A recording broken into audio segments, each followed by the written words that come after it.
With the Butt Kicker Gamer 2, what you see and what you hear is what you feel. Butt Kicker. The future is feeling.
Ever witnessed someone so fast on track you doubt you could ever be on their level?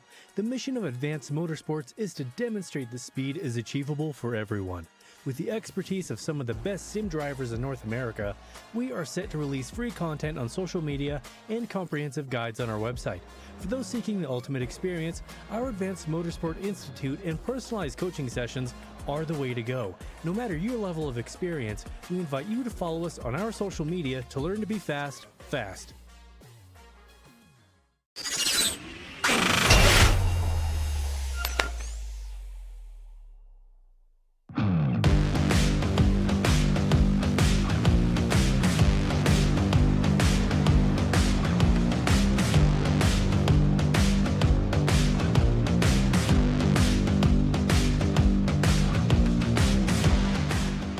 Live tonight from the international city, the Precision Racing League has touched down on the streets of Long Beach. And today, there's no Usher, there's no Taylor Swift.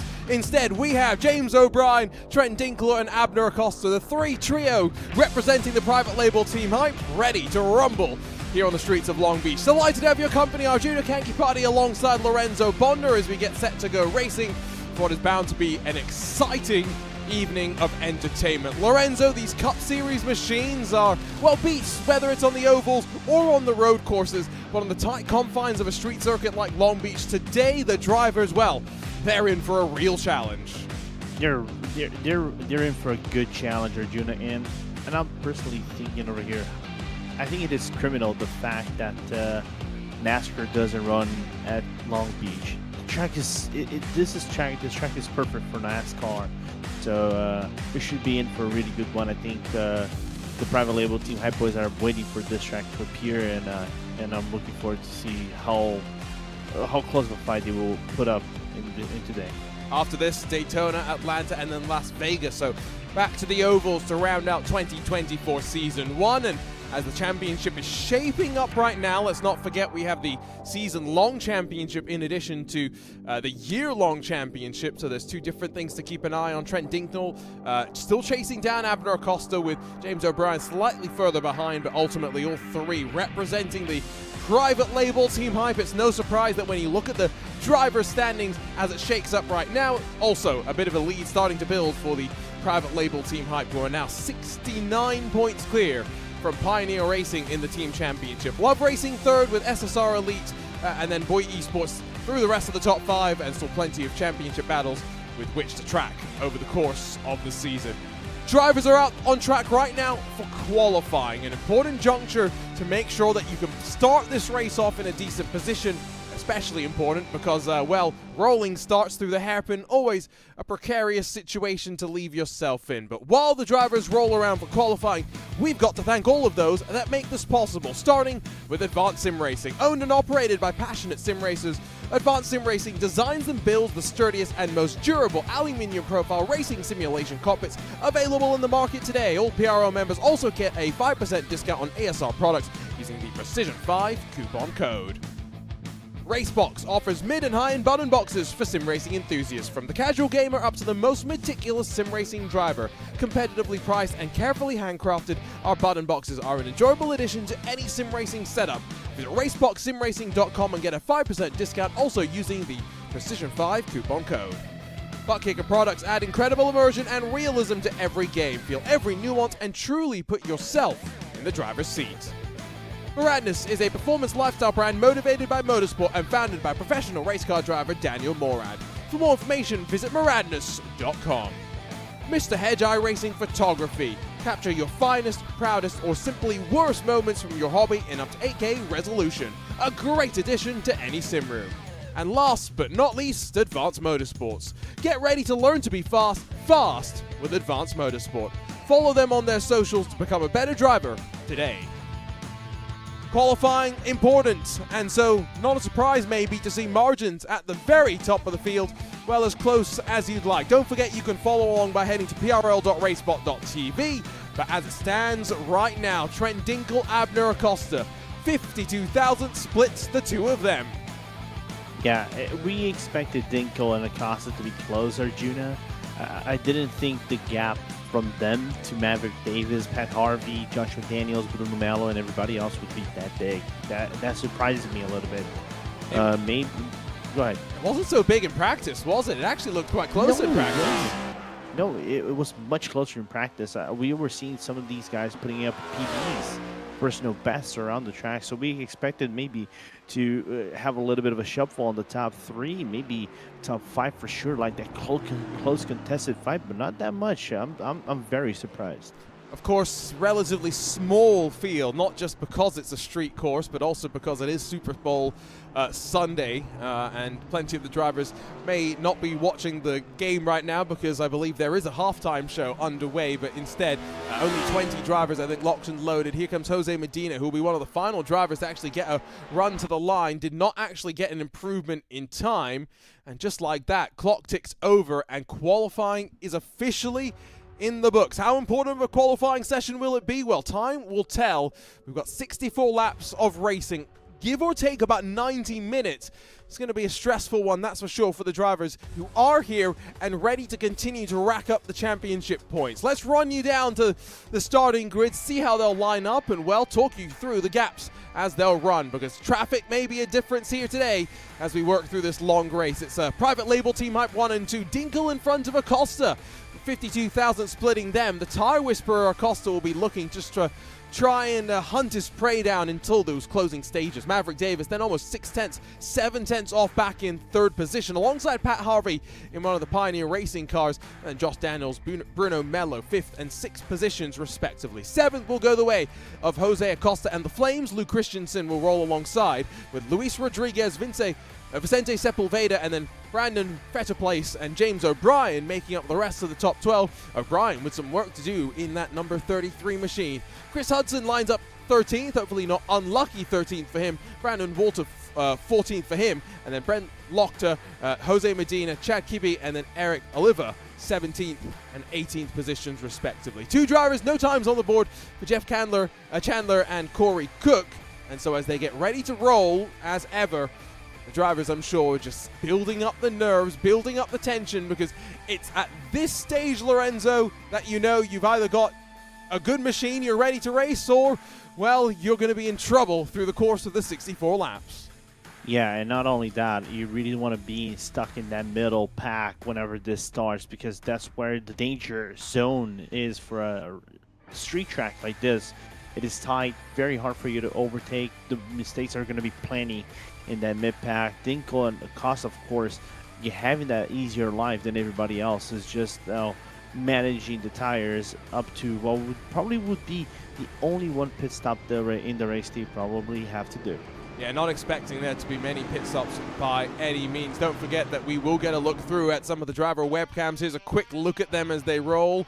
Bruno Mello, Trent Dinkel, and then below them it's going to be Pat Harvey and Chris Hudson. So great to see drivers not looking too stressed behind the wheel, but they are ready to rumble, that is for sure. The pace car is off and away, and we will not see it again. Instead, private label team Hype 1 and 2, field now forming up behind 2x2. This is what you want to see. A tiny formed up start on the streets of Long Beach to get us underway for another week of Precision Racing League action. Who's going to be the most physical here? Because these are stock cars. You can brawl, but how much can you stay out of the wall? That will be the question. Dinkel inside, of course, of his teammate Acosta's. Maverick Davis looks to try and insert himself into the mix. Through the fountain, Acosta's lost out. Maverick Davis slides on through to second, and as we single file and Concertina up behind, a chance for Trent Dinkel to try and run away. Acosta in big trouble. He's dropping down the timing order because Maverick Davis has had an issue now, Lorenzo. Look at the gap your race leader's now got. Yeah, it's 3 seconds, nearly 4 seconds Dinkel has built on everybody else, and looking forward to see what happened between Acosta and Davis. Davis was looking really good on official series and practice, so this could have been the guy that could have thwarted the plans, but you know, cold tires in a track like this, re-acceleration is plenty, and a lot of mistakes could have happened, and it did happen in that occasion. We'll have to go back and figure out what happened, but for the time being, just track them down to the end of this opening lap as they swing down East Seaside Way. This is the slowest section of the track. Already your leader, 4 seconds of an advantage as he puts on the power, tries to really nurse these rear tires now. With only one pit stop expected, you've got to make the most of the good years. Let's look at the couple of different lines being run. Joshua Daniels now sits in second, and Jose Acosta, of course, now running in third. We will go back in time and, well, try and take a look at some of the replay. So this is through the fountain. Already Acosta has been passed as they now make a bit of bumper cars, and there goes the private label Team Hype car into the wall, and the Concertina goes from there. Yeah, somehow there was no traffic jam despite everything else. I think the contact might have, you know, put Acosta and Davis off their balance, and the car just wouldn't behave the way they wanted outside of the corner, especially outside of the fountain, and everything else just consequence of the mishaps. Now, that seemed as though Abner Acosta got greedy on the throttle and maybe looped it by himself. We'll try and maybe grab a look on board potentially. That might be the only real angle that tells the whole story as to whether there was just that little bit of greediness in the early stages from Abner Acosta. But outside of that, it was a relatively clean start, and so we're now going to complete 2 laps, almost now in the books. Here's the look on board, Lorenzo. Talk us through what you're hearing. Yeah, so here is going to be kind of like funneling out between 2 cars. Davis just aggressive on the outside, but I think he loses out a maybe nudge the wall, and Acosta just, well, like you said it before, just too aggressive off the accelerator, and Davis also no balance whatsoever to go into the corner, and does lose out the rear of the wall. So, end of lap 2, 5 seconds now the lead that Trent Dinkel enjoys. He is well and truly running away here in the international city. Daniels, Acosta, Rodriguez, and now Harvey, the rest of your top 5.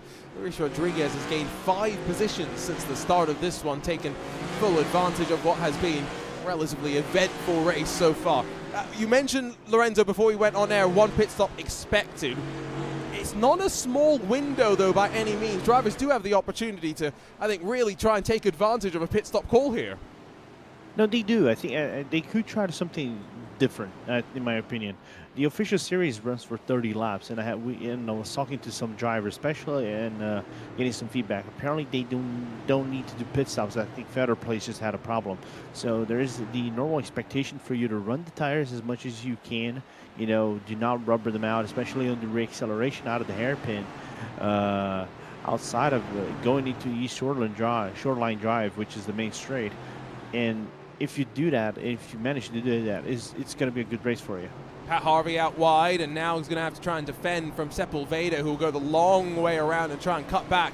He's given room on the outside, gives him the chance to drive off the corner, and now drag race back down towards turn number 1, as that looked like Brandon Federplace coming down to pit lane, so maybe a bit of drama there like Lorenzo had called out, but Sepulveda gets past Harvey as well, and just so easy once you're put into a compromised place to see it start to snowball from there. Quick look at what happened as well at the end of lap number 2. One driver makes a mistake, and, well, another driver gets caught up in it, no fault of their own necessarily.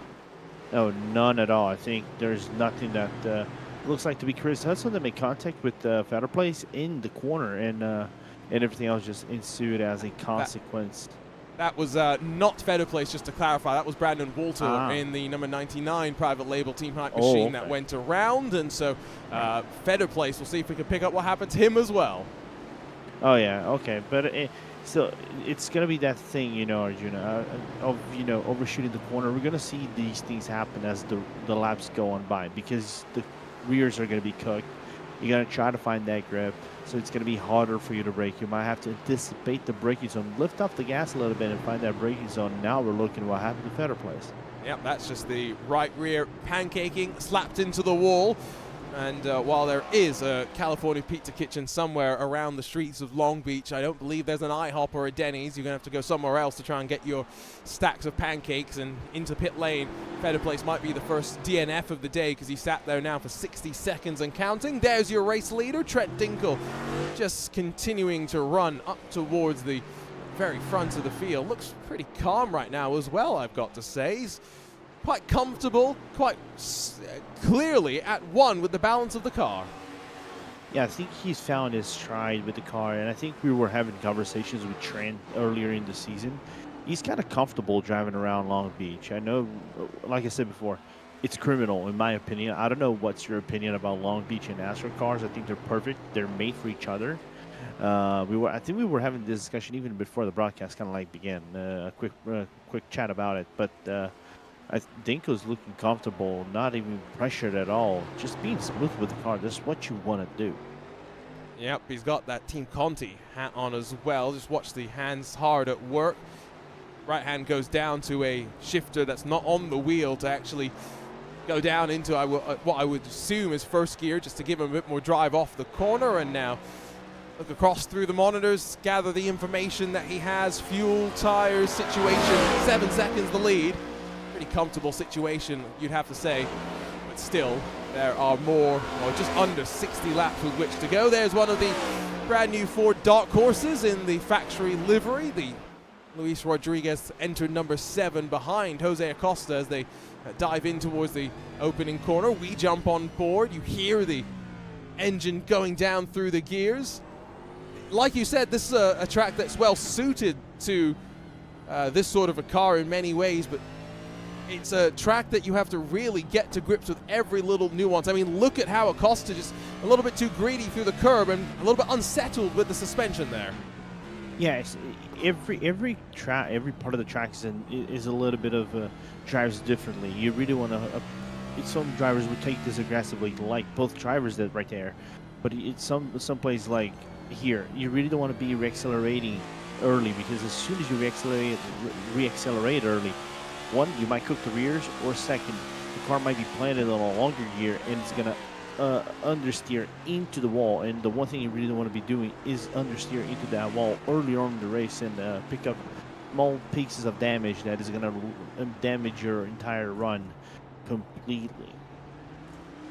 On board with Bruno Mello, who's got a pretty good view of Acosta and Rodriguez, almost banging doors now, is back towards the line to close lap 6 for these drivers, as Brandon Feather Place is going to roll off the pit lane. So we'll be back to having a full complement of 19 machines out on track here on the streets of Long Beach, down through the gears. Don't run out too wide. Don't run through the corner either. That was Luis Rodriguez that I think blew past initially, has been able to cut back left at the expense of only 2 positions. Lost out to Bruno Mello and Abner Acosta, but so easy to do, Lorenzo, and another driver makes a small mistake.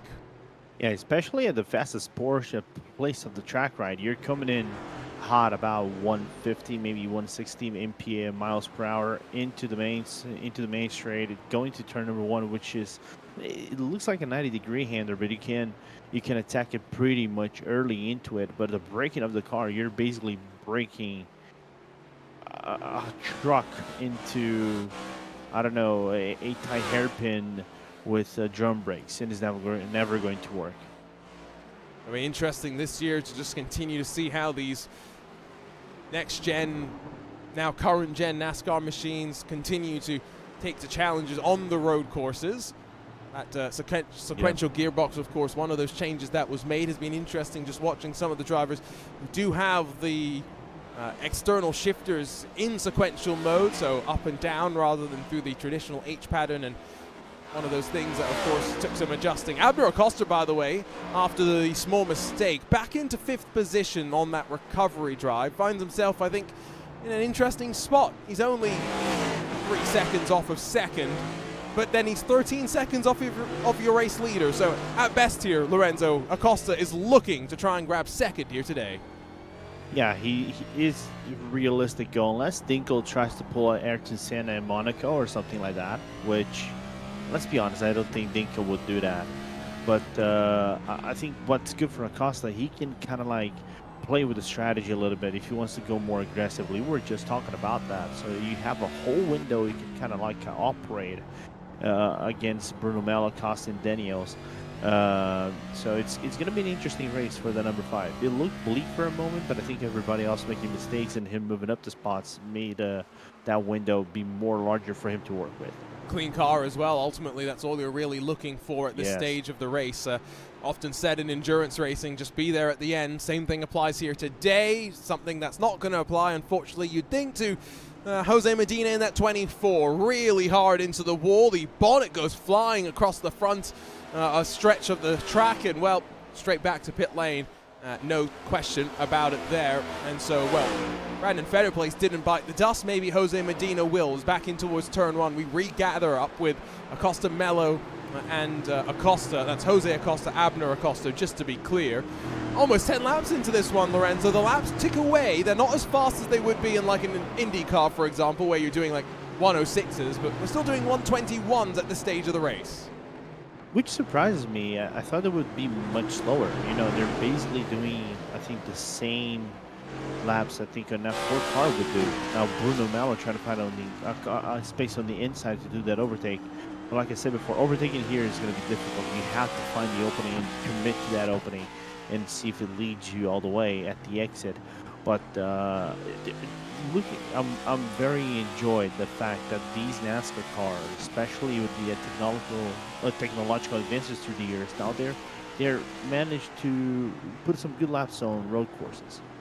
Yeah, they string it together. They still look a little bit lumbering, but in a endearing way, I guess, is the way some would look at it. Abner Acosta doesn't go up the inside of Bruno Mello, but had a chance to do so if he really wanted to.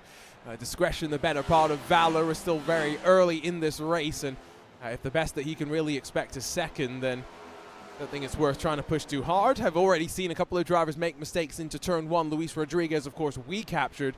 Another driver has just done that. Here's a look at another little bit of a replay. Locked up, was hand over hand and trying to get through the corner, but slows it down in time, and Eric Oliver just loses a couple of seconds out on track at the end of the day.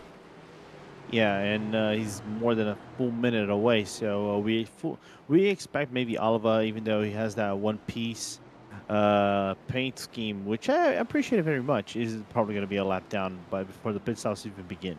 What happened to Luke Christensen then in the oh, he's gone straight into the wall, and now as they try to filter on through, this is dangerous. This is not ideal, because through the fountain it's single file, and he drives into the water just trying to get out of the way. I don't blame him in that situation, I'll be completely honest.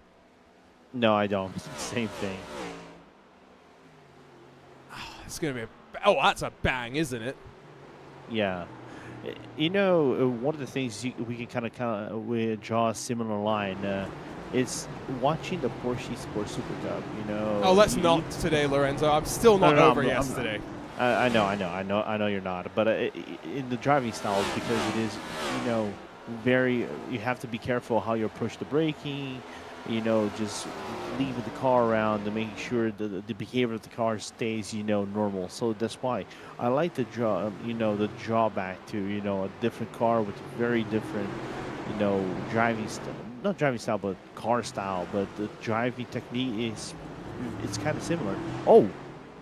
That was a bit of a weird shot through the fountain. We'll grab a look, by the way. Consecutive lap replays here for Eric Oliver. This one, though, oh, this time it's the rear that locks up, and it sends the front into the wall. He pulls driver's right and says, oh, that's clearly enough. And, well, you had mentioned at the start of the show drivers were setting personal bests in practice. That usually implies that they're finding time, they're improving, they're still learning the track in practice. That's clearly the case for a couple. And now I think a couple have bit in the dust. Luke Christensen, Eric Oliver, and Jose Medina all now sat on pit lane, Lorenzo. Yeah, unfortunate. And this is one of these things about road tracks, right? They are not going often around road tracks as we look through Acosta's point of view. Abner Acosta, I mean. But those who don't have like road, experience, they're gonna suffer through this immensely. Even try to pick up as much time as they want, especially with breaking these cars. So that's why it's a challenge to go around a track like this. But it's a good challenge in my opinion. It's one that I think they should definitely do in the real world as well, although can't imagine how they're going to fit it into the schedule already. The activities when IndyCar and IMSA come here and share the track for a weekend are plenty, and that was without a shadow of a doubt. Jose Acosta into the wall. Look rearwards as Bruno Mella, Abner Acosta just getting checked up, nowhere to go at a track like this, and suddenly in the blink of an eye, Josh Daniels almost 5 seconds clear in second spot. Real no man's land to be said, and Luis Rodriguez, Vicente Sepulveda, look at them behind Lorenzo, closing. Bruno Mella feeling the pressure. Yeah, he's feeling the pressure, and you basically touched right upon what I want to say. Sepulveda is not far behind, so that's really good to know. Rodriguez is looking into this. I think he closed about a full second on them because of all the issues that Melo is trying to face to do the overtake. So I think if you're Melo right now, this is the time for you to be more aggressive. Like I said before, I think he's just finding a way to make a proper dive bomb, maybe on turn 1 or here on the back straight. I think that once again Acosta was into the wall out of turn 8 onto EC side way, but will hold the spot into 11. For a second, I thought Bruno Mella would open the door for Abner Acosta to have a lunge, but no change as they bounce off the corner, back on towards East Shoreline Drive, towards the line, and back towards Barney the flagman they will go. 42 car still leads, and now by a couple of car lengths has got a pretty good run off of the final corner. You can see the Ford of Rodriguez, the Chevy Camaro of Vicente Sepulveda beginning to close as well. And I've got to say, it's not a big change by any means for this new Ford Dark Horse Mustang that I guess they're calling it. But it looks mean, doesn't it, Lorenzo? I love the livery. I love the livery they have, the throwback also to the Mustang livery that ran the Daytona 24. So I love it. I love everything that's going around it. You know, I'm gonna grab into the new liveries they're doing for the next gens. You know what they're calling the Camry? What are they calling it? The budget Tesla. Oh boy. I mean, I see it. I do see it. Although that's a Camry doesn't look that bad, to be honest. Calling it a Tesla somewhat of a low blow, in my opinion. I know. I like the new livery. I do appreciate the news. Well, livery maybe not, but the car at least, you know. The body style. Yeah, the body style. Yeah. You know. To the hairpin once again. Already Trent Dinkle's onto lap 14. These drivers ready to close out lap number 13. And again, it's just Bruno Mella getting too close, if anything, through the final corner. Jose Acosta still getting a decent run. They've got traffic with which to work through, so keep that in mind. Eric Oliver, Luke Christensen, and Brandon Fetterplace all back out there on track. Although Jose Medina still sitting in pit lane, so at least one of the drivers in strife electing to still wait there. Acosta's really starting to lose time. Abner Acosta, that is, back here in 5th. Yeah, he's still struggling, but I don't know if he's still biding his time to find that opening. Now goes into a little bit of a more aggressive entry to try to follow suit into Bruno Melo's line and everybody else as well. Now traffic, like you said before, becomes that thing. How do you negotiate? Well, first guy out, Oliva already lifting everybody else. There goes Acosta, though, down low. Oh, contact there. Was there? Maybe, maybe not. All's fair in love and war, and Bruno Mella still looks pretty calm as we gather a look on board with him. Hands slightly over to the left for a moment on power down as onto EC side way once again. He's frustrated, you think? He just nodded his head like negatively, so I think he's slightly frustrated. I mean, right now he looks stressed, as without a shadow of doubt what's going on. I mean, car looks clean, so even though it's been getting closer and closer, there goes Acosta to the inside! And even though Bruno Mella was hand over hand, foot locked to try and get through the corner, now you can tell the frustration is clear. Yeah, I don't think he's appreciative of the fact that Acosta didn't move like that. Oh, well, it reminds me of ISOWC 2021 when Valtteri Alander made some, let's say, miscalculations over there. Here's a look once again at the replay, and focus on the Ford as well, because he just had nowhere to go. We'll jump on board and take the sequence from his perspective as well.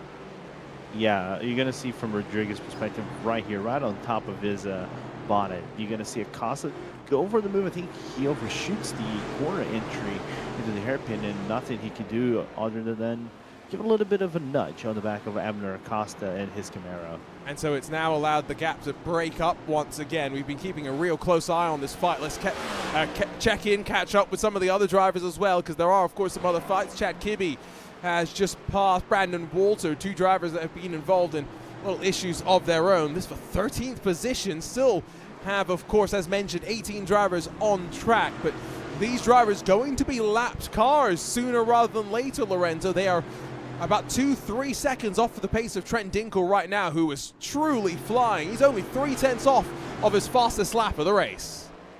Yeah, Dinkle's kind of like relaxing, even though he's still, you know, driving the car as fast as he possibly can. And I fully expect basically the whole field, the whole half of the field, maybe by the time this race is over, maybe to be fully lapped. I would estimate if we're still everybody running, maybe top 8 is still going to be on the leader lap, and Pat Harvey at this current moment would be like at the very outside ring of B1. I'm just saying, I don't think that's a bold prediction at this stage, given that even third position's fully 20 seconds off of your leader.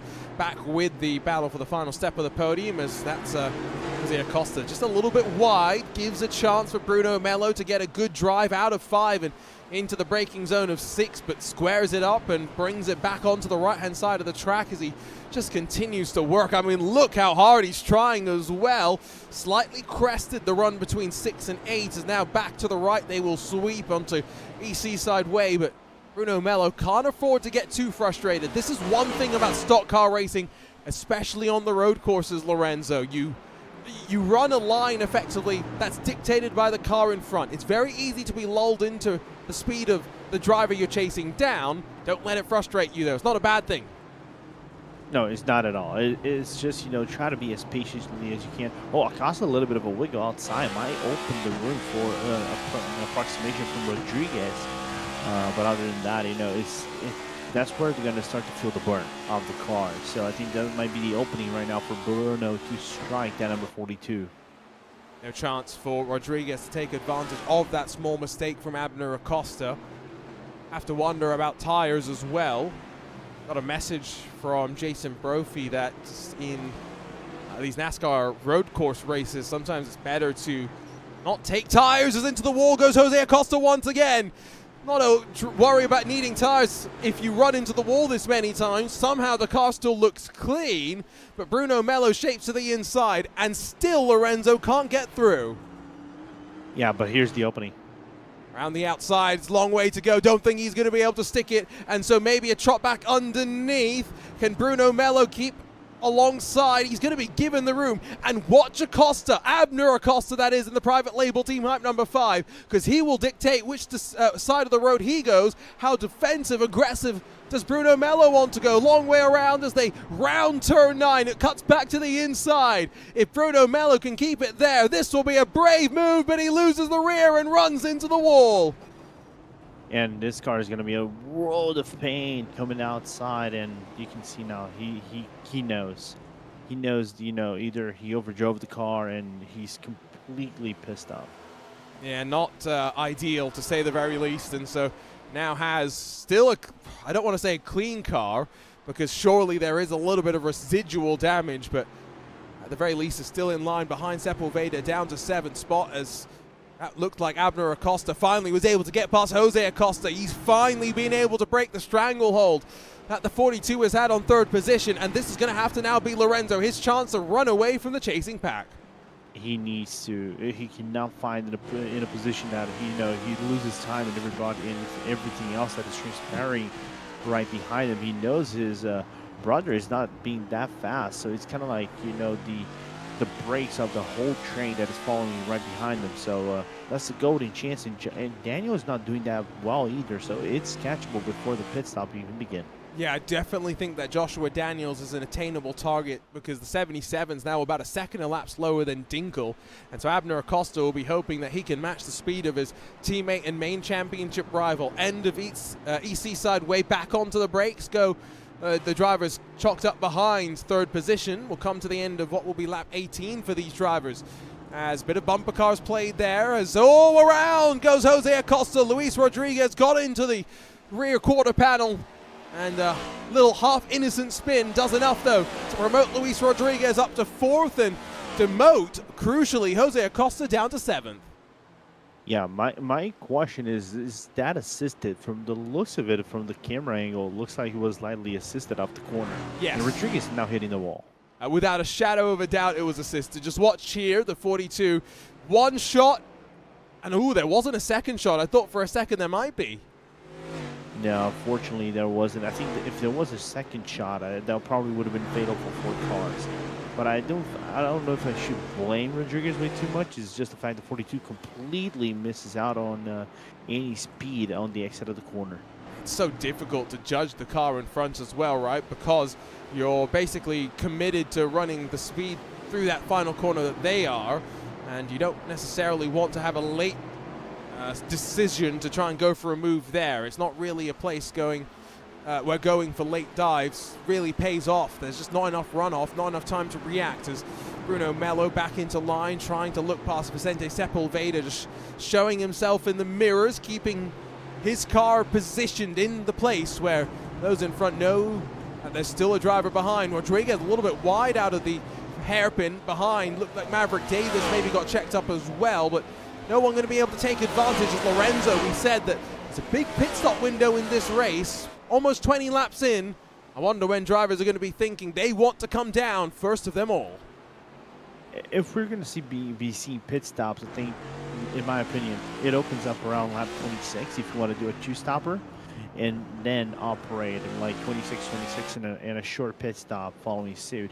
Other than that, you can go like the max you could probably go is 30 to 31 laps. So even 32, depending on how you feel safe. That's why I think this is interesting for me.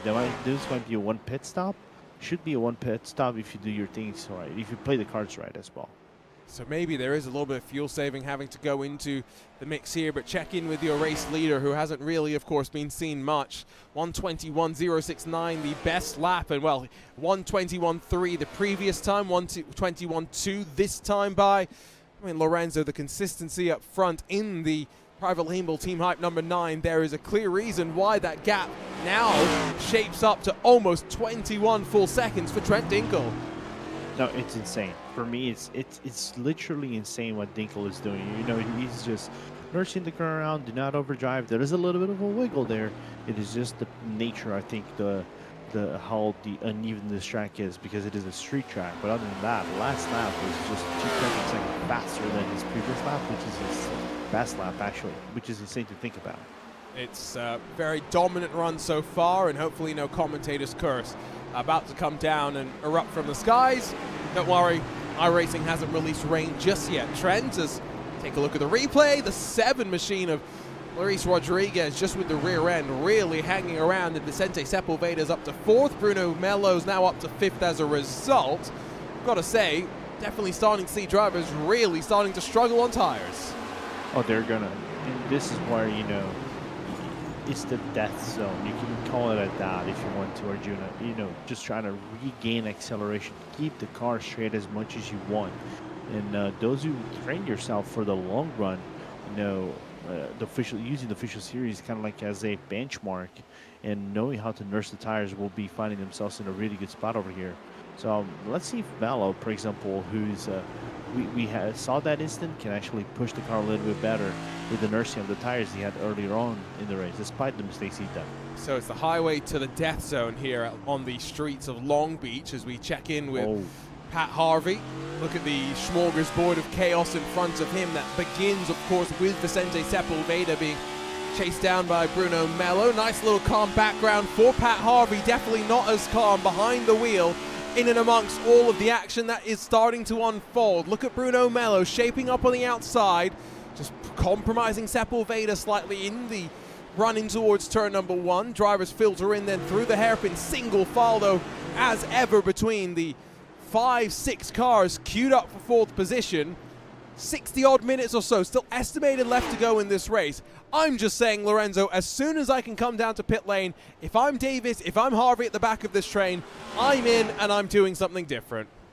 I'm doing something different as well. I would say maybe take some fuel out of, without going the full range. You would say, oh, let's go maybe for 30 laps, Arjuna. Oh, let's go for let's go for a shorter stint. Let's try something different. Maybe put 2 tires. Let's check how our right side is doing right now. Oh, is it not burning?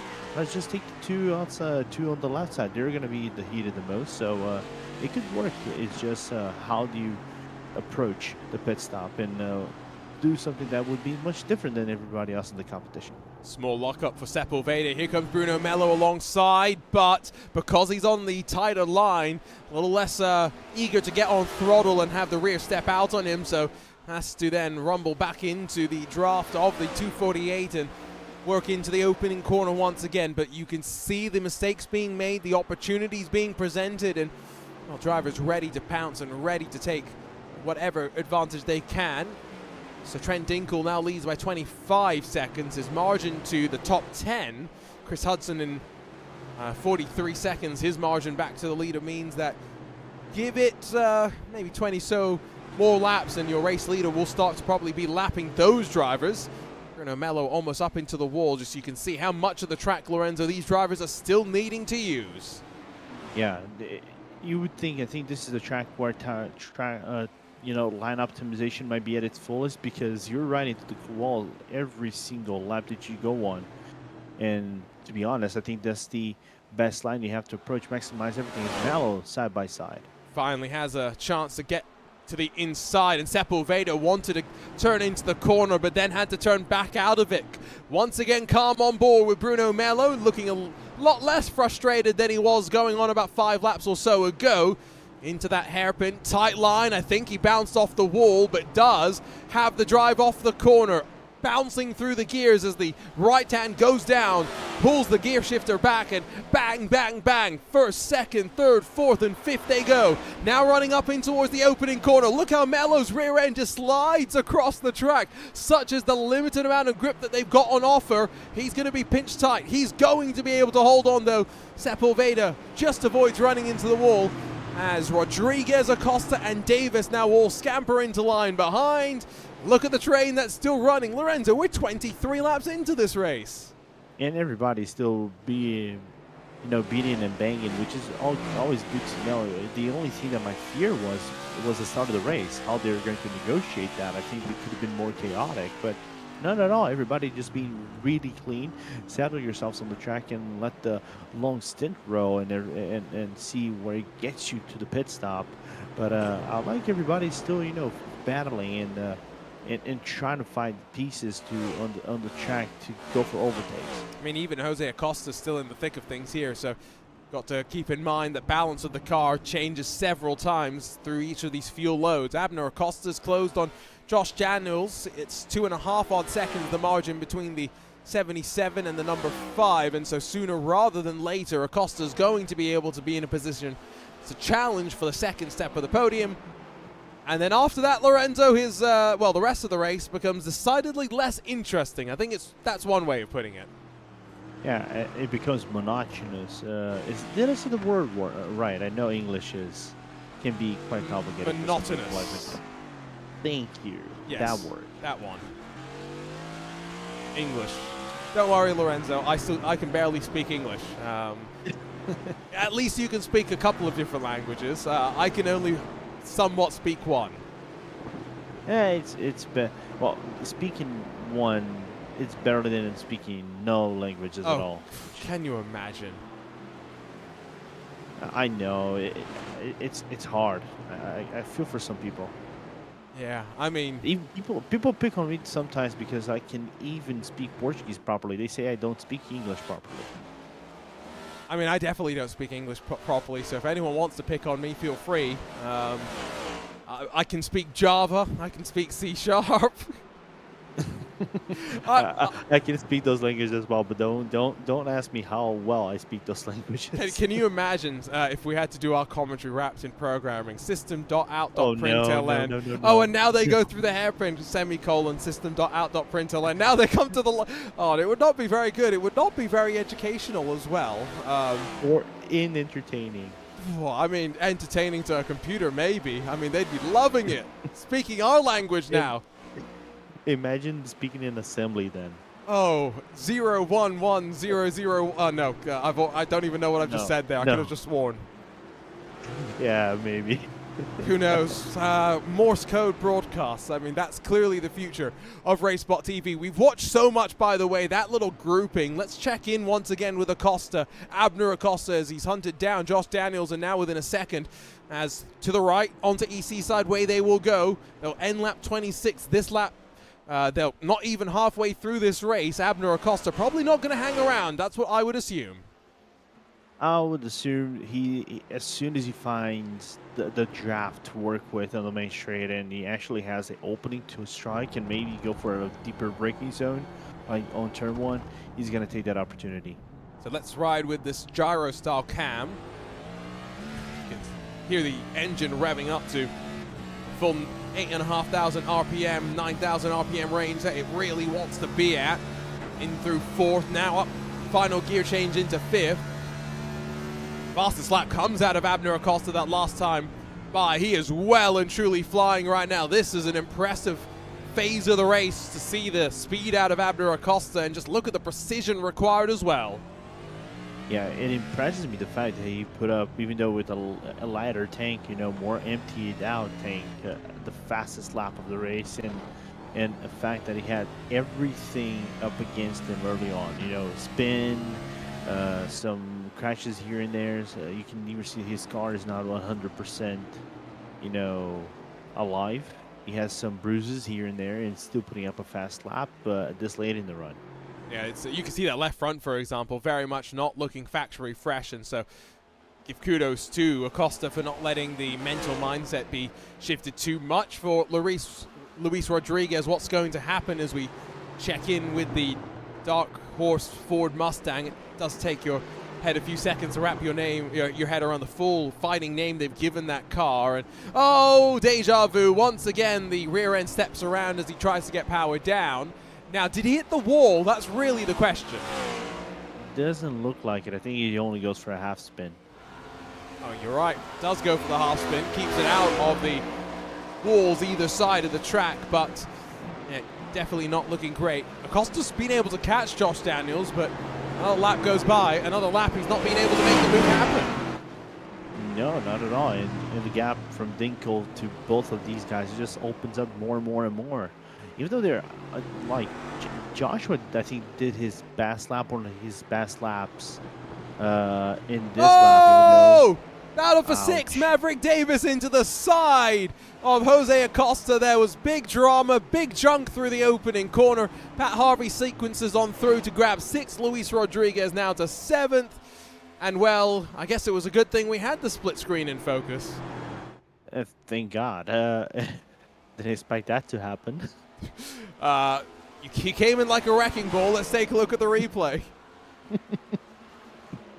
No Taylor Swift here, just Miley Cyrus. I mean, you just see the lock of the smoke up, and the 5150 machine of Maverick Davis could do nothing but try and then spin it around. I've got to say, good damage limitation, all things considered there. Yeah, that really good. That was some reaction moment right there. They tried to do the 180. Just to come back on the track. That's the one thing you really want to see. And good to know, especially for Harvey, just being quiet and everything else, just driving his own race and getting some spots because everybody else doing mistakes in front of him. And now, if you are those drivers, you've got to question: can you avoid the trip to pit lane now and avoid needing to maybe save a lot more fuel in the final stint of the race? Jose Acosta does seem to have a meatball flag, so he will be into pit lane, and that's, I think, going to be him having to either save fuel or be in for a splash and dash at the end of this race. So we're heading into that window, Lorenzo, half race distance, where where we're expecting drivers to throw down the gambits. Let us know where they stand on the pit stop calls. Oh! Yeah, That was a Costa into the wall now. Oh, that car is going to be, you know, dying for speed. Jump on board again. Steering looks at least okay. I mean, there are mistakes, and then there are mistakes. On the streets of Long Beach, very easy to make a small misjudgment. That's the look of the replay itself, I do believe, that we'll be able to grab with Acosta. Just too greedy, and left front hard into the wall as well. He'll stay on track, but surely that car a little bit worse for the wear now. Oh, 100%. That car is going to struggle maybe a few tenths of a second here and there. It's kind of funny if you think about Arjuna. Every small damage, even though it isn't considered on the panel or anything like that in a NASCAR car, does take the performance out in the long run. In Long Beach, every nudge that you have in the wall and things like that can damage your entire run completely if you're looking to fight closely against someone. For example, if him and Dinko were fighting side by side. So Abner Acosta now has some bad blood with that wall, and will hope to try and avoid running into it again. Margin already back down to around 1.5 seconds as that left front going to need to get the Jeremy Clarkson style hammer out and just work on it through the pit stop sequence. That probably not far away from getting underway. Back with Pat Harvey, Luis Rodriguez, and Chris Hudson. A couple of drivers, of course, have taken advantage of mistakes of others around. A very colorful paint for Pat Harvey, at least on the rear end. I can only imagine what that's like chasing it down. Same. I like the livery. It's kind of like a live livery as well. You got everything and then something on that livery in front of you. He's trying to transfix you as you close in behind. He doesn't want you passing. He wants you trying to figure out what's on the livery itself. Would that consider to be a strategy of, you're so fixated within the livery and you cannot see the track appropriately, you get tunnel vision, thus crashing into the wall, and you can say mission accomplished at the end of things. See, this is what Formula One teams this year haven't learned, right? They're all going with bare carbon as well. Luis Rodriguez, half little tank slapper there as they work through the gentle right-hander in towards the opening corner of the lap.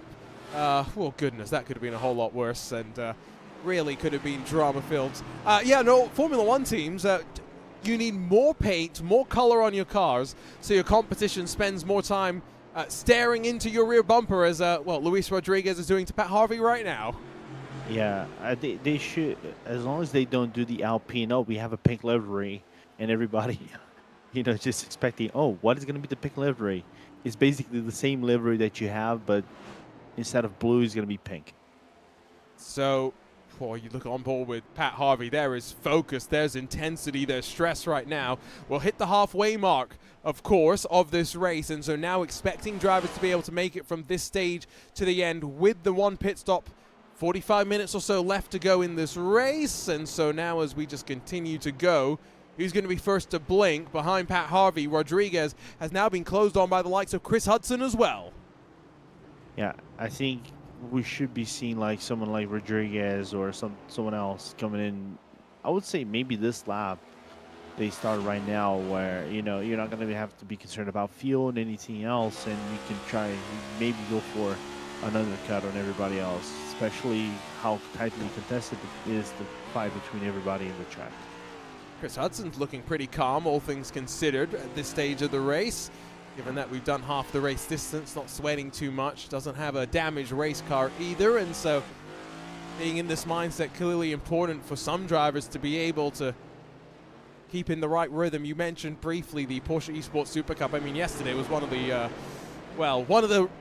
races of all time that we've had in that championship, and a lot of the times I think what it comes down to is the mindset of the drivers, and so great to see that Drive NASA machine of Chris Hudson just really epitomizing the spirit that you need just to stay out of trouble, and in that very awkward looking Toyota Camry that some would say, stay out of trouble. Back up front, Abner Acosta to the end of lap 32 and onto the back of Josh Daniels once more. We kind of expected him to, reach Joshua Daniels. Daniels' laps have not been the greatest comparison to Acosta, and Acosta just been at average half a second faster per lap. even with the entire damage, he's still doing the same lap that Dinkel is actually doing. And you have a bruised left side on your car. That's impressive. And you got to think that's also probably playing into the mindset of the driver, as you know, you make one mistake, you now want to avoid making further mistakes, and yeah, definitely something to keep in mind. There comes Hudson, by the way, down to pit lane, as we see Maverick Davis following him in the 5150 sponsored number 15, and so now just waiting for him to find his mark, to find his pit crew, and to go to work. Not sure if all these drivers will end up taking tires or not. Again, going back to the conversation that we were having slightly earlier, but these drivers will make their own determinations and their own considerations.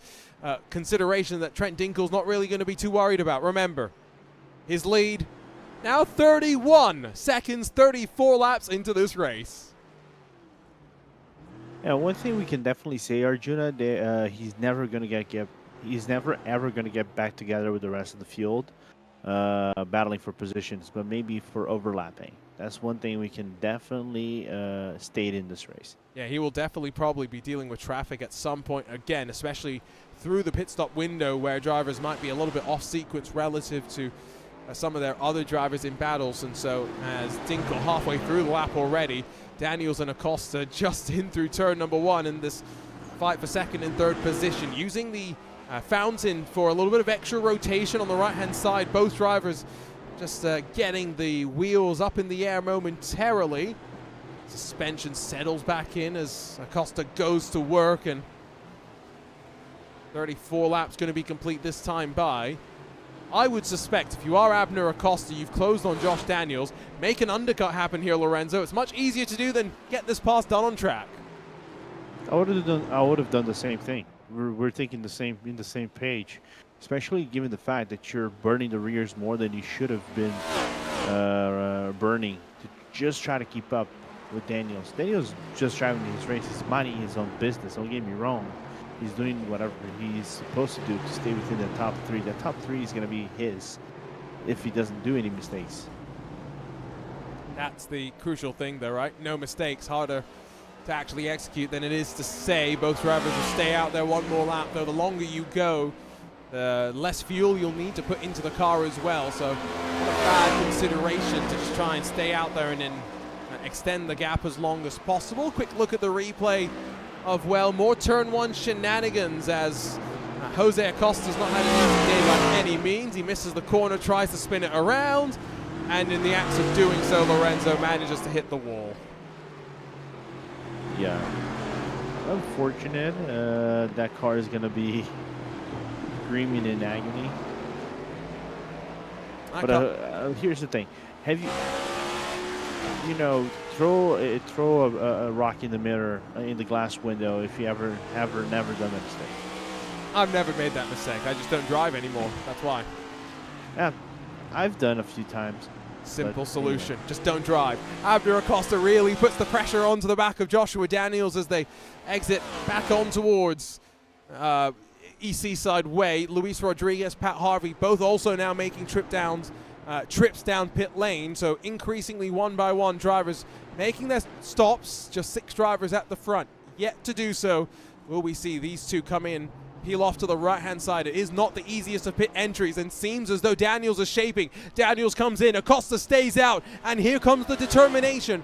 Undercut for Daniels, overcut for Abner Acosta. And we know Abner can actually make that overcut work, and is just finding that right line.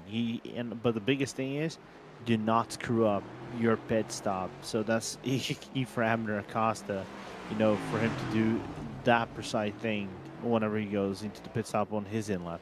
And so as Bruno Mello also down to the lane behind, left side tires going onto the car for Joshua Daniels. Do the pit crew scurry around to get the right sides too? Yes, they do.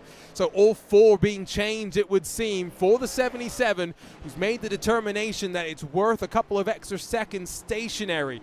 16.1 seconds the stop time for Joshua Daniels. And now watch as well as how long you have to wait before you're released from the limiter. Those green cones when you can finally get back up to speed. Fortunately for the 77, clean air as he rejoins the racetrack.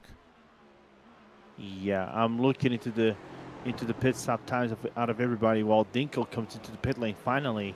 Lowest pit stop so far from Chris Hudson, 13.7, and Daniel's full pit stop 16 seconds. So looking interesting, this delta, to be speaking about, how long do you want to stay in the lane for a good fuel, Arjuna? It's 2 seconds or so, it would seem, I would guess, to take tires, given that Daniels was 16 seconds and everyone else who seemingly no tires taken for them, 14, maybe just under in certain considerations. So already Trent Dinkel has been into pit lane and has rolled away. So as his teammate hits the marks, Josh Daniels in that 77 machine down East Seaside Way, getting ready to break in towards turn number 9. And for your tire whisperer, Abner Acosta, not going up on the jacks. It's going to be just fuel, no Goodyear tires for him. 14.7 seconds stationary. So it will be slightly shorter of a stop, all things considered. But already Josh Daniels will be onto the power and out of the final corner. Now Abner Acosta is out of pit lane and beginning to go through the gears himself as well. Margin, of course, is going to see the private label Team Hype car come out net second out on track. But as he gives room to a car that was already up to speed, the gap shrinks slightly. It's down under 4 seconds. Abner Acosta, though, back to second.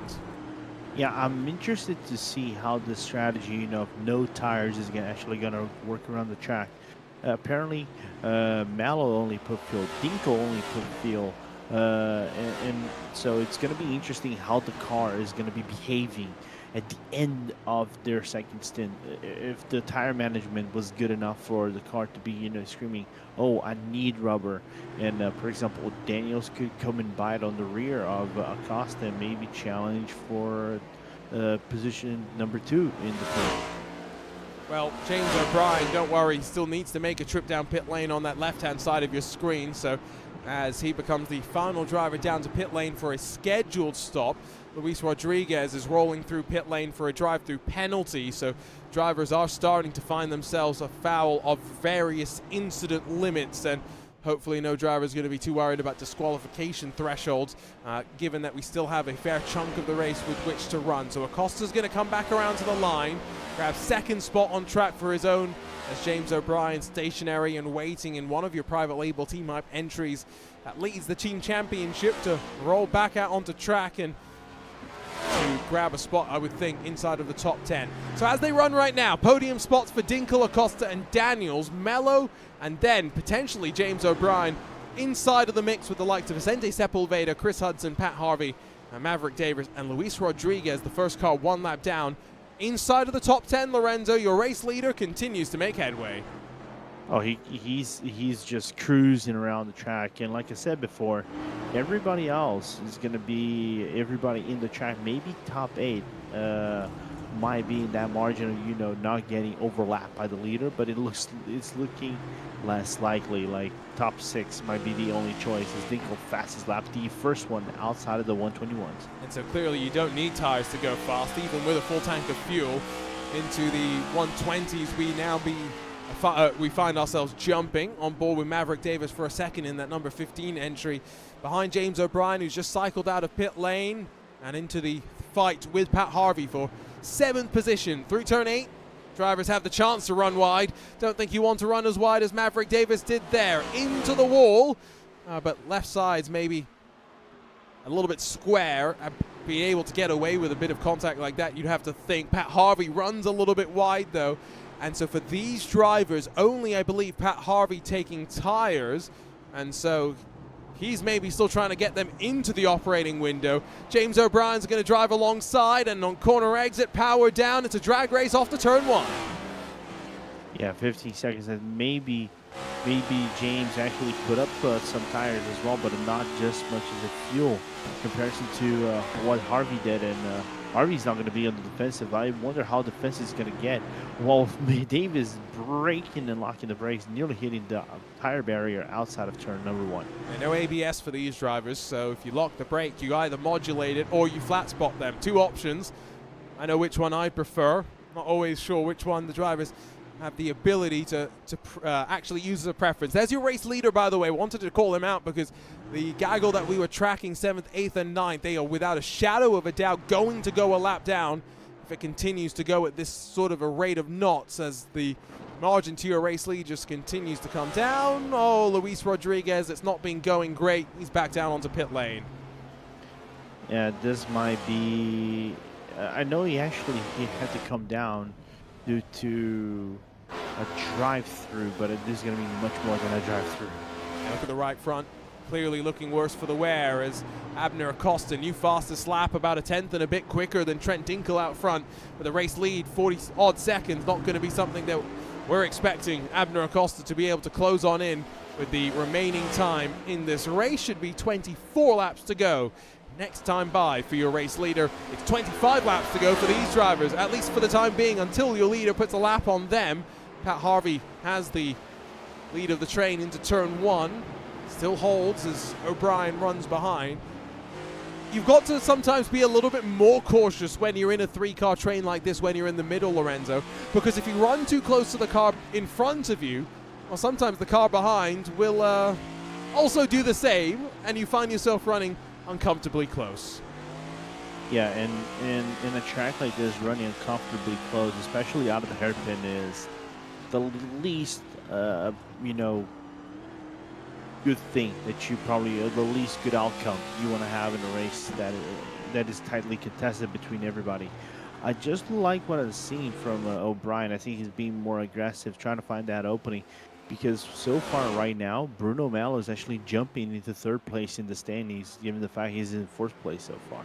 Yeah, and of course we've got the year-long championship alongside the season-long championship, so 2 different things to keep your mind on for some of these drivers. Race for the playoffs may be a factor as well. Back through the hairpin, that's wide once again from Pat Harvey. O'Brien going to be alongside, but inside gives you a poor run off the corner, and at some point you'll realize that he doesn't want to actually be there in that spot if he wants to make a pass into turn 1. Back towards the line they will work. Can see behind there Maverick Davis just trying to give himself even more of a cushion heading in towards the opening corner in case there is a mistake between these two, but they keep it tidy, they keep it honest. And back through the fountain section, they'll work with no change at this juncture. Behind them, a couple of drivers that have been through the wars. Jose Acosta leads from Brandon Walter and Ben Lofter. This is for 10th position, and you can see they've got some traffic to contend with as well. Yeah, and I think, Pat Harvey's had an issue, hasn't he? Yep, he does. Yeah, he did.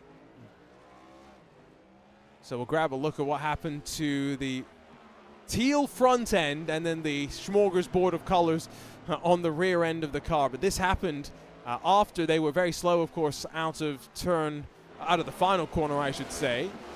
Wondering if it was maybe just related to some concertina that was built up after that. It's going to be at turn 5, where it's very easy to get caught up on the inside curve and then get tagged around by those closely following behind. Yeah, no fault for Brian right there. It just grabbing too much curve outside of turn number 4 right there, and it just gets spun around on W Shoreline Drive, and unfortunate to see Harvey struggling with this, but that's racing. They're brawling for 10th. Brandon Walter in front now of Jose Acosta as the OKC liveried machine of Ben Lofter sits behind them. Next car in queue is not actually a car they're fighting with. I believe that's Bruno Mello in the 78 car that's trying to close the margin up to Josh Daniels, but has nowhere to go. 3 cars to work past as well. Lorenzo, you've got just to do this one by one. Can't get too frustrated in this situation. Yeah, I'm trying to think of this as kind of like multi-class racing. You have the slower cars up in the front, but you have to be patient and try to, be as easy as you can, predict the track, how it's flowing, but Mello, just maybe some frustration trying to overtake everybody, as Walter has to fend off Acosta on the inside. And once again, we see inside not the place to be. Acosta will hold on to the position as they power back towards the line and wrap their way towards turn 1 once more. You can see just how wide those behind are going in their quest to try and close. Bruno Mello shows his way to the inside but doesn't commit, recognizes that he is not close enough to be able to do so, and so hold station for the time being. Outside of this, it's now started to elongate amongst the rest of the pack. Pat Harvey's mistake has seen James O'Brien, of course, grab 7th. Maverick Davis 1.5 seconds behind, and so increasingly getting more and more lonely for several drivers. Ben Lofter, I think, decided to let Bruno Mello get through. It was enough holding up being done for the moment as another car locked up the brakes, as I believe Luke Christensen tries to just finish this one and grab some points on the board. Bruno Mello's got some damage to the front of the car now as well. Yeah, I think that was the damage he had on the half spin prior to the hairpin that we saw on camera while he was battling for. I don't know if that was, I cannot remember if it was Sepulveda that was actually fighting, if Sepulveda was right in front. But that, I think, is the damage that he accrued just right there on that on the second double left corner just before the hairpin. But for someone he's nursing while the car, the problem is he just lost a lot of time to Daniels. That I think with this traffic, he should have wanted the time back the best way he can, but didn't have it. Into turn one, you can see the rear brake rotors glowing just that little bit more than the fronts. Helps get a little bit more rotation. 20 to go next time by for your race leader. Where is Trent Dinkel, by the way? Speaking of the leader, back towards the line, in fact. So 20 to go this time by for the private label Team Hype number 9 machine. Now just got to try and keep it out of trouble. And speaking of trouble, don't tell me Abner Acosta just made another mistake. Yeah, from what it looks like, lost about 2 seconds on his lap right here. So what happens? Looks okay. And not for the first time today. Hard with the left front into the wall. Oh, no.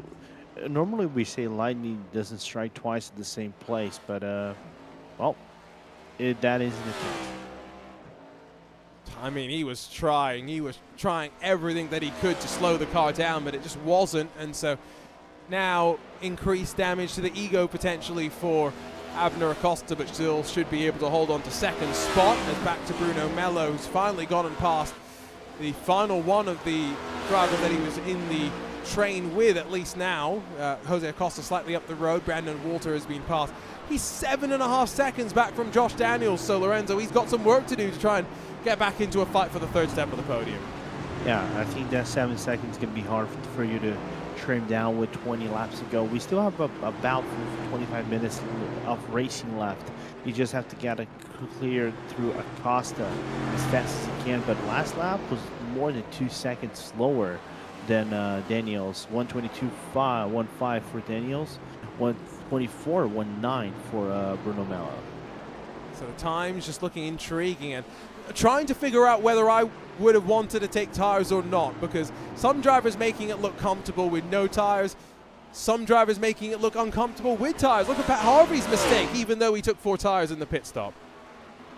Yeah, it's interesting for me. I think if you're, that's the thing of, trying to do something different in this race and nursing the tires the best way you can, and is that thing of, if you have road experience, maybe the no tire choice is the best thing to go. But this time, I don't know. I would have done the no tires because I have experience around the track like this. But I completely understand those who try something different, go for 4 tires, because on paper you would have the better grip on a long run.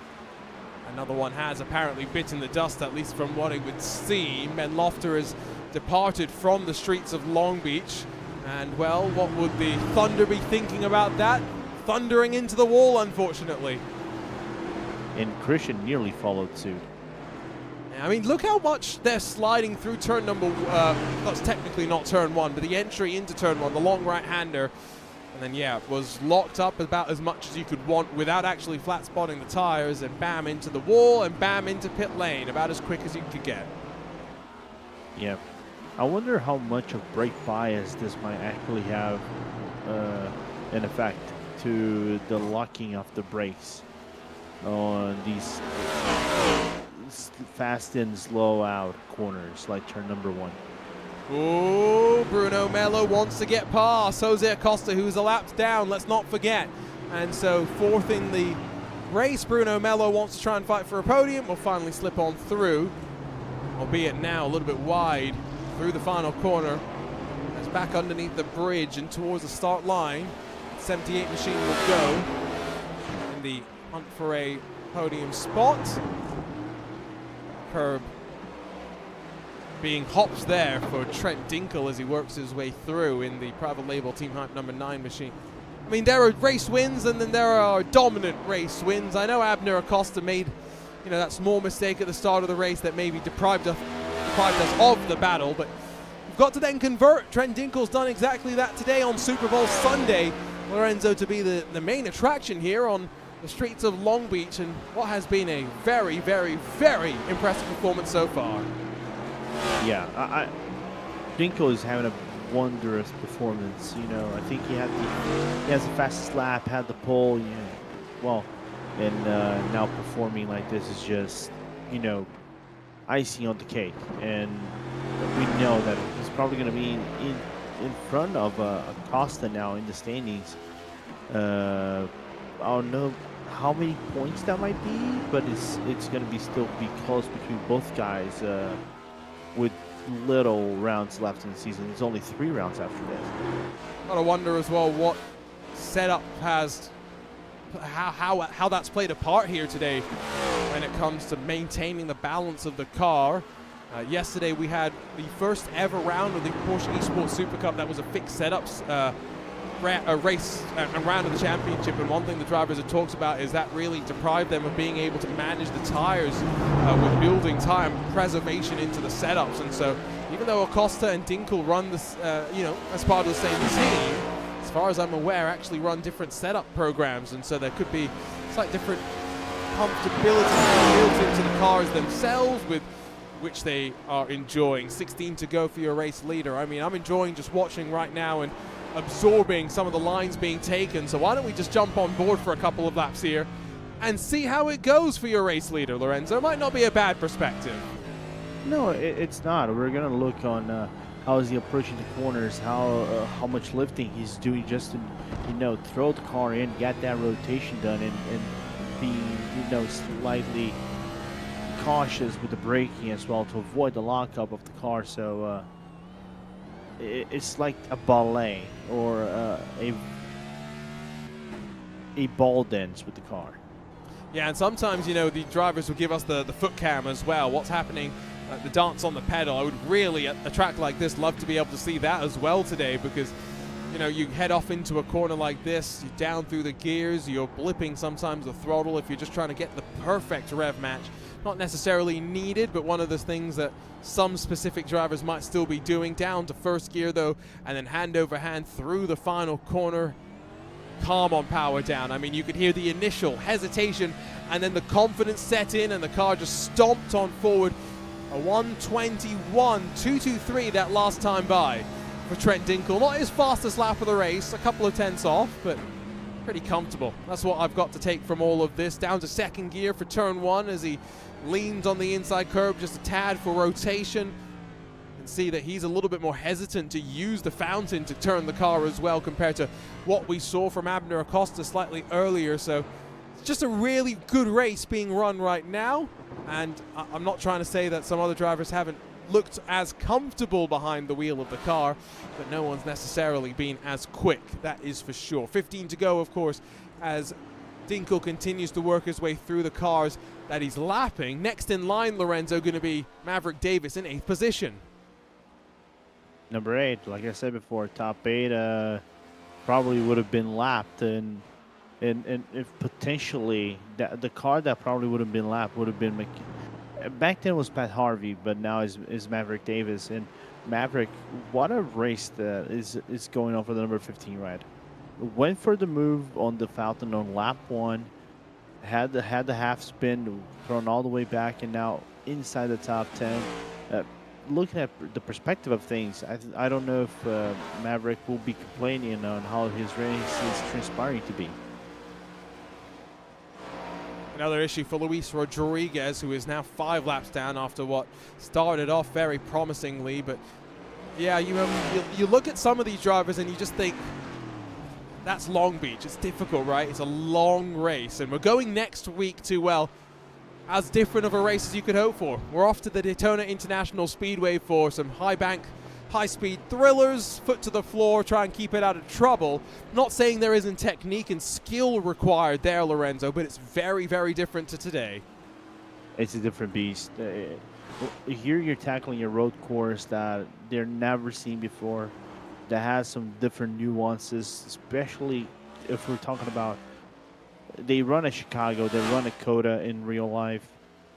It's two different tracks. Of course, Chicago's street course, but it runs, like I said, completely different than Long Beach. This format of Long Beach, of course. And then you go into Daytona where, like you said, you don't need a lot of skill, but you need to know how to manage the pack. I've never finished the Daytona 500. I've tried a Daytona 500 where I didn't even get to the start because I was in second gear back in the old H-pattern cars, and instead of going to third, you know where this is going. Yeah, man.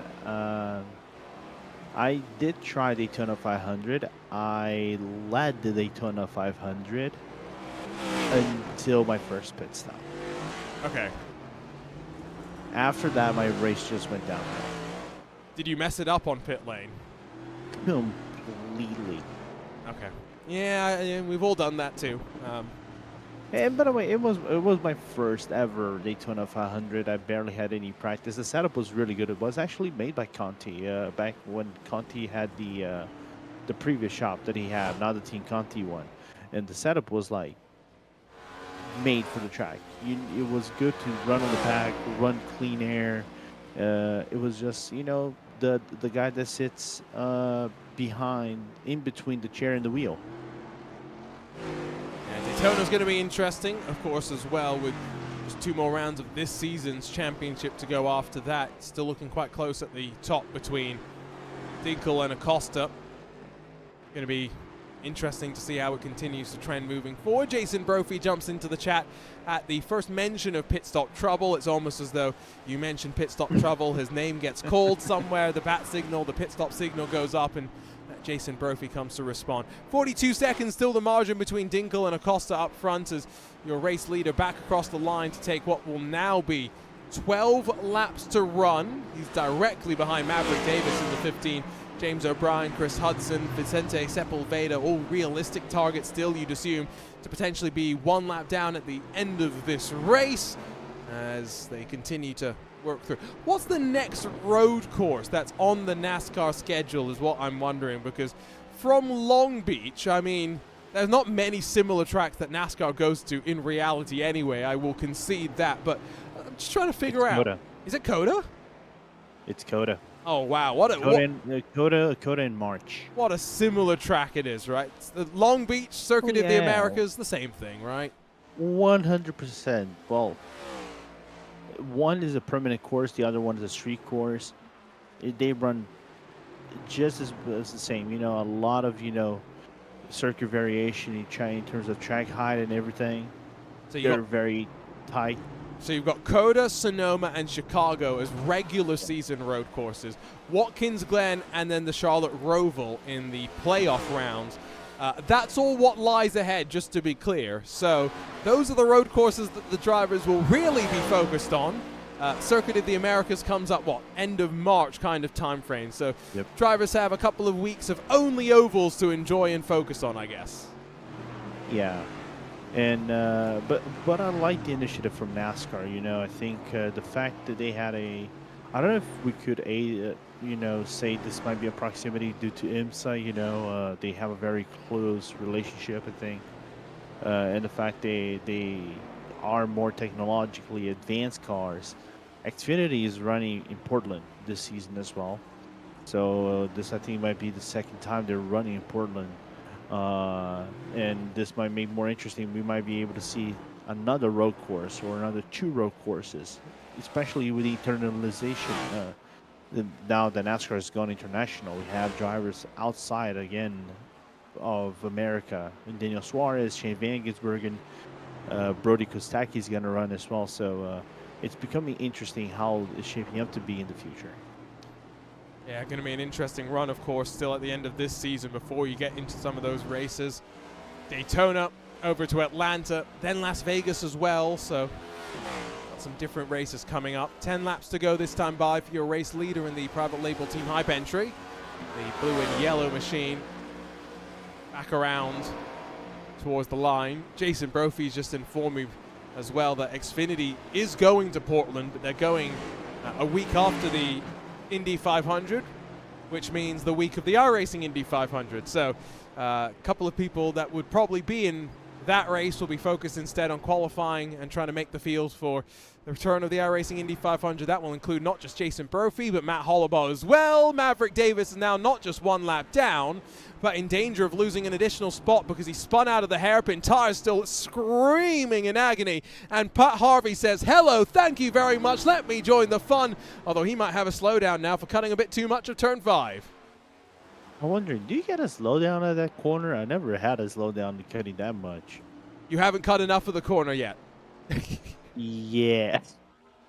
You could always cut a little bit more if you haven't got a slowdown just yet. Here's a look at what happened. Oh, he was using that, using the fountain for rotation, got a little bit hung up on, and then squirrely, and then high-sided into the wall. And I've got to say, that left rear probably going to be a little bit dinged up. That's an understatement. The car was never settled. Oh, did he hit the wall? Hard. Ouch. I mean, just look how much the car is moving around, and just watch here. Wabam! Yep. That's no bueno right there. No bueno. And back into turn 1. Can he hold on? Because Pat Harvey's shaping to try and slip on through. Not going to happen this time by. They do have still a handful of laps with which to work. The look on board with the 67 machine as the hunt is now very much on. Whoa, ran a little bit deep into the corner. You can see the back of Maverick Davis's car still very, very unsettled as they work through this opening sector of the lap. That car not all dandy behind the wheel. No, not at all. Oh, massive wiggle again for Maverick Davis coming into a short line drive. So it is just the moment of where and when. I mean, that car is toasted. Surely the tires are done. And around the outside for Pat Harvey, he's got to watch out because Maverick Davis has overdone it. And into the wall, almost. Pat Harvey got driven. And as Luis Rodriguez closes from behind, that car several laps down, not in contention for a position. Don't you worry about that. What a fun ending to this race these two drivers are putting on display for us. And not just these two, Lorenzo. Battle for the final step of the podium is going to intensify because Bruno Mello's been able to close in Josh Daniels in that 77 machine.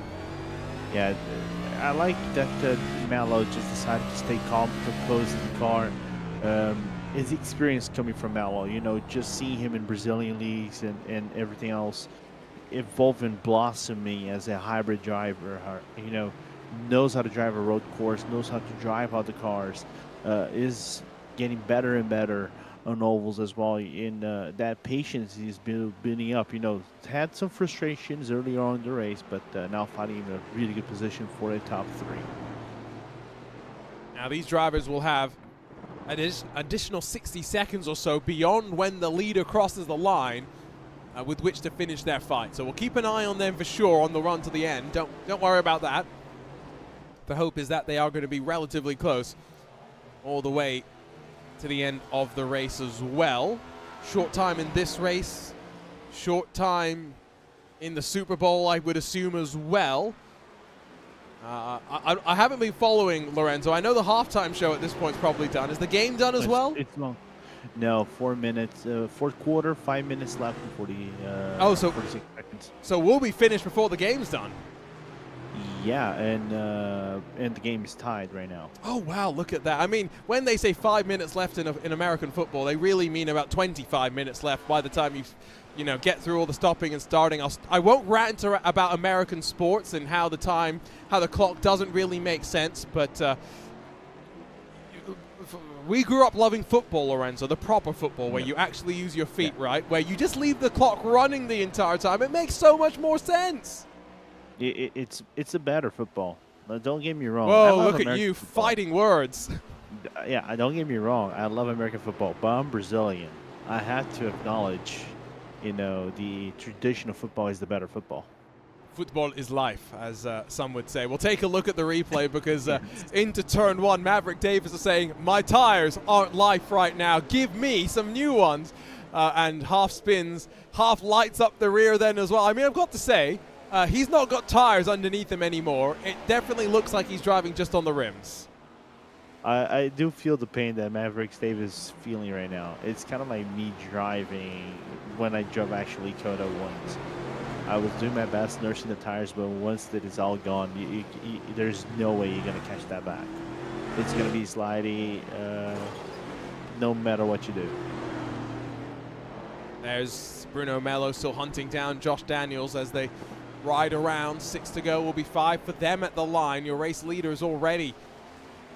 So, excuse me, it will be 6 to them to go at the line. Your race leader is coming through about 15 seconds behind them, so probably not going to put them a lap down at this point, but still very much in a position where he will have lapped all bar effectively the top 5 in a dominating performance so far. Behind Bruno Mello as well, Chris Hudson's closed on Vicente Sepulveda. Now, Hudson didn't take tires. I believe Sepulveda didn't as well, so two drivers that have been nursing the Goodyear rubber underneath them, Lorenzo, for 59 laps and counting. Yeah, which is good to know. And Hudson is driving comfortably as well, even though Sepulveda is was better in the previous lap. So I think he's just trying to get to the end and grab some really solid points in a very, very, up and down race for everybody. And you were saying, I think Dinko is going to be able to lap the entire field, bar top 4, I guess. It's going to be something like that. Back to the line. Time running out. There comes Trent Dinkel, running his way through in towards the opening corner behind Hudson, behind Sepulveda. Maverick Davis still continuing, by the way, to just be screaming in agony on tires. At a 140.082 last time, your leader 121.840. Just illustrates how much pain they're feeling at the end of this one if you haven't been considering your equipment through the course of the race. And something to think about at Daytona as well. Much like we said here, you need to be there at the end to be in contention at Daytona as long as you're on the lead lap. Coming to the white flag, Lorenzo, you could walk away as the winner at the World Center of Racing. Yeah, which is going to be really good for Dinkel. Not only you win the race, you win now in the lead to the championship run, the season, right? The regular season championship run in season 1. So you're putting all the pressure on Amner Casa right now.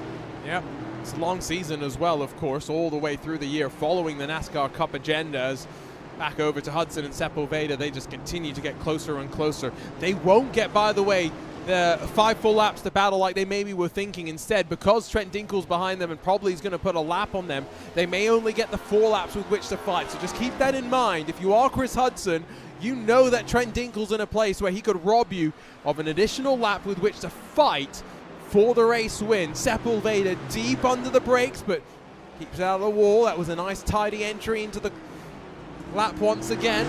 248 exits out of the fountain section with Hudson, the one that's all sorts of loose and sideways in the Drive NASA machine. Back out of turn 5. Car squats down over the bumps. Hudson knocks the left rear into the wall momentarily. Oh, he's really pushing the car right now, Lorenzo. He's hustling it. He's hustling. He knows time is running out. Jump on board, ride with the roof cam, ride with the driver webcam as well. And as much as the car is being driven hard, driver looks pretty calm and collected behind the wheel right now. And went down for a second there, just to shift up for a moment as down East Seaside Way. 4 to go will become 3 to go this time by. I'm not sure if Trent Dinkel's really going to force the issue here and make his way on through. He may be content, Lorenzo, to let these drivers get their additional lap of fighting under their belt. Imagine...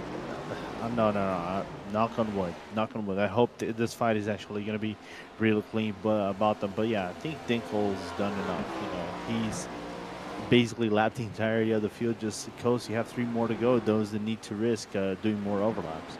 Absolutely no reason right now to force anything. If you are the race leader, stay out of trouble. Victory is all but guaranteed. Jose Acosta, as I see just come down to pit lane, so I'm going to assume that's probably related to a penalty for incident points. So another driver hits that threshold, and hopefully no one close to the disqualification threshold.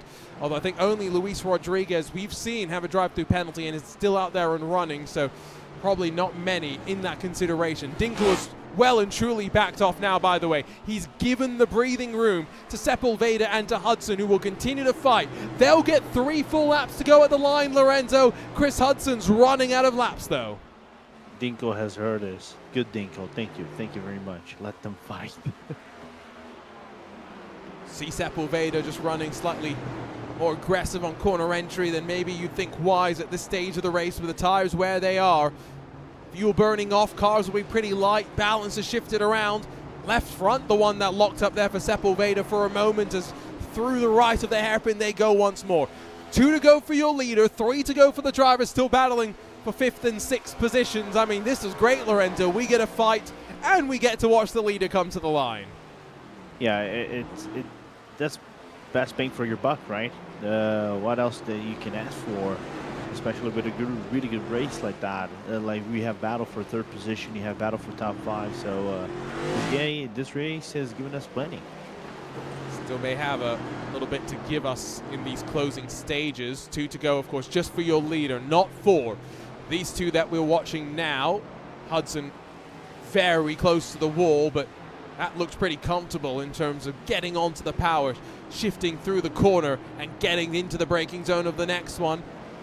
Out of the left, Hudson a little bit further behind this time around. Bruno Mello, by the way, we have not been really keeping an eye on him versus Josh Daniels, because excuse me, getting so excited in the closing stages. Josh Daniels has been able to re-establish his gap over Bruno Mello, and so at this stage, 3rd and final step on the podium looks somewhat secure. 2 to go for 5th and 6th positions, but 1 more lap to run for Trent Dinkel, who will see the white flag in the international city this time by. Oh, and a little bit of a wiggle for Sepulveda. Does he loses out on momentum, and it allows Hudson to come in and try to go for an overtake with 2 to go for them. And Dinkel, what a dominant race, you know. In what world would he expect to lap the entirety of the field and run away just on lap 1? And all as chaos erupted behind him. Still in front, he sees how aggressive some drivers have been over the course of the race. He has a great view of all of this. We ride with the leader. Dinkel behind. Sepulveda behind Hudson. Out of turn 5. Look how wide Hudson's running in the attempt to just try and put the pressure onto Sepulveda in front. Not going to happen into 6. If anything, end of EC side way. One final chance, at least for us to track Dinkel and these 2. They'll get the extra lap, will Sepulveda and Hudson. Dinkel's going to see the checkered. The 2 in front will see the white flag. And into the braking zone, Chris Hudson's not close enough to go for it this time by. He'll have the entirety of the final lap with which to work, though, Lorenzo, in what will be a great fight to the end. Yeah, I'm looking at this and I'm loving it. I'm loving what these 2 guys are doing. Really good battle around the track, and here comes Dinkel, final turn. And so as we'll watch Hudson and Sepulveda rumble for one final lap here on the streets of Long Beach. What a run it's been for Trent Dinkel. I mean, not even a smile on the face. It's been a focused effort, and one that he could finally breathe a sigh of relief in. Trent Dinkel wins on the streets of Long Beach in the Precision Racing League Cup Series on Sunday. Still, the rest of the drivers have a ways to go. Abner Acosta, 40 full seconds before we'll see him cross the line to grab 2nd, but we'll focus on Sepulveda and Hudson through turn 3, 4, and 5 for the final time. Yeah, and on the previous lap, actually, Sepulveda had a little bit of a moment on turn 1, but Hudson now is pushing the car the best way he can, try to find that opening. He's only had 2 more openings to go for an overtake. We know where that's going to be. Back straight. Abner Acosta comes across the line, grabs 2nd in what was an up and down day. Started 2nd, finished 2nd, but the race was anything but as simple as what that makes it seem like. Josh Daniels will grab 3rd. All things considered, solid day for him. Sepulveda had the rear end step out on him, and as he worked around on towards EC side way, but it wasn't enough to allow Chris Hudson the chance to close, to be able to have a last lap lunge, an opportunity to make it happen. And so Sepulveda will be able to hold on to that final spot inside of the top 5. And a valiant defensive effort. Run to the line. Chevy versus Toyota. It's a moot point ultimately, as the final 2 drivers will get to the line and finish up the racing action. We'll go take a look at our race results. We'll then go grab a quick word with all of our different podium sitters, hopefully, and get some reflection on what has been an entertaining 64 laps. 40 seconds the margin at the front, though. Domination for Trent Dinkle in his private label team hype number 9. Abner Acosta second, Josh Daniels, Bruno Mello, and then Vicente Sepulveda, the rest of the top 5. Chris Hudson, James O'Brien, Pat Harvey, Maverick Davis, and then Brandon Walter make up your top 10 as we begin to get into those cars that struggled and finished off of your leading lap. Jose Acosta, Luke Christensen, Brandon Fetterplace, and then Luis Rodriguez and Jeff Chandler amongst the final cars to have finished up on the streets of Long Beach. Ben Lofter and then Chad Kibbe amongst the first retirees, along with Eric Oliver, Jose Medina, and then Corey Cook. 20 cars at the end classified in the results. So a look top to bottom at how they finished, and now a chance for us to, well, I was going to say go and chat to some of the drivers, but Lorenzo, I don't blame them. They are still so built up, hyped up after the 64 laps they've complete. The adrenaline still shaking off from their bodies. Oh, I was going to say that. I think some of these guys are taking their time to breathe and relax their bodies after going to a strenuous race that is around Long Beach. Not the easiest race for you to go, or more than an hour in it, especially in NASCAR cars. And but it does shift the championship. The fact now that Dinkle is leading the championship and not Acosta. Big championship swings, yeah, and of course not just in the season-long championship, but the year-long championship as well. While we wait, give a couple of moments for the drivers to come and join us. Let's look forward to what lies ahead. A trip to Daytona, February the 18th, 8:30 p.m. Eastern, same time, same place on RaceSpot. We'll go racing once again at the World Center of Racing. It should be a lot of fun, and of course, high-speed thrills. Super speedway racing, you never necessarily know what you're getting into. Let's go trackside though and catch up with your race winner, Trent Dinkle, who is standing by with us here in the RaceSpotTV broadcast booth so we can get some post-race reaction and let him go off and celebrate this one and maybe go catch the end of the big game. Trent Dinkle joins us in the broadcast booth. And Trent, I mean, that looks simple, quote unquote simple, but talk us through what was going through your mind through that entire race as you built up the advantage and never looked back. Just pretty well focusing on not hitting the wall, honestly. And then something happened to Abner. I haven't really looked yet, but then, you know, I saw he got buried in the pack, and so I was just cruising. I really knew that nobody else in here was going to have anything for me other than Abner, so I was just cruising whole race. Talk to us about the setup, the balance of the car, because it looked pretty dialed in. It didn't look like you wanted for much in terms of changes to the balance of the private label team hype number 9. No, I mean, Team Conti, they did a really good job this week building, a super fast setup. I think the last 10 laps or so, the tires were just absolutely gone, which, I mean, at that point I was 40 seconds ahead, so I just kind of chilled out, but I noticed, you know, the fronts were gone, the rears were gone, and this was a very long race. This was apparently the start of PRL Enduro Series, so, but yeah, it was fun nonetheless. Not surprised to hear the tires were dead, given that when you don't take tires, that tends to happen. Congratulations on the win, Trent. See you in 7 days over at Daytona. All right, thank you. Always great to catch up with a race winner, and we can catch up with the second of the private label Team Hype drivers and catch up as well as to what happened on the start. Abner got past into the opening section and then out of the fountain. Chaos ensued, it would seem. I don't know. I got over the fountain and I was in first gear. I just throttled it. Not even full throttle on the car, just went left. But yeah, no, really bad start.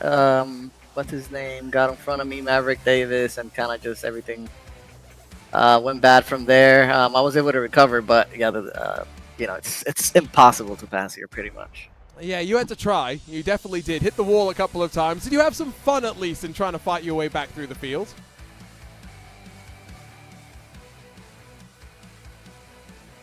I think we might have lost Abner Acosta there. Let's see if we can give him another dial up. Abner, do you still have us?